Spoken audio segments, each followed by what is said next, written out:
আমরা অবৈধ সম্পর্কগুলো নিয়ে বেশি মাতামাতি করি, ছিছি করি, নিন্দা করি। কিন্তু ভালোবাসাবিহীন বৈধ সম্পর্কের মাঝেই যে অবৈধ সম্পর্কের বীজ লুকিয়ে থাকে, সেদিকে আমরা দৃষ্টিপাতই করি না। একটা কাগজ, একটু রং, আর কিছু মানুষ ঠিক করে দেয় দুটো আত্মার বৈধতা। কাগজ জানি না তাতে কি লেখা আছে, রং জানি না কেন সে ব্যবহৃত হচ্ছে।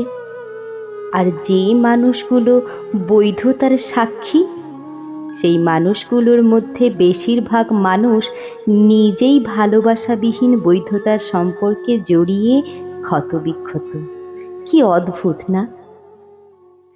আমার প্রশ্ন এখানেই, আমার আত্মা, আমার শরীর আমি কিভাবে পরিচালিত করব, সে নিতান্তই আমার সিদ্ধান্ত।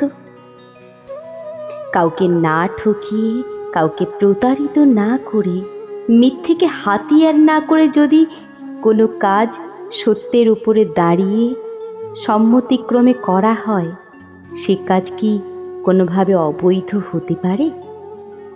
আমি এরকম অনেক বৈধ সম্পর্ক দেখেছি যেখানে ভালোবাসা, সম্মান, বিশ্বাস থাকে না।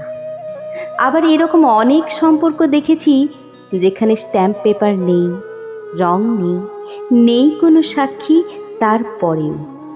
তারপরেও সেই সম্পর্কে জড়িয়ে থাকা দুটো মানুষের মধ্যে যথেষ্ট বিশ্বাস, সম্মান, ভালোবাসা আছে।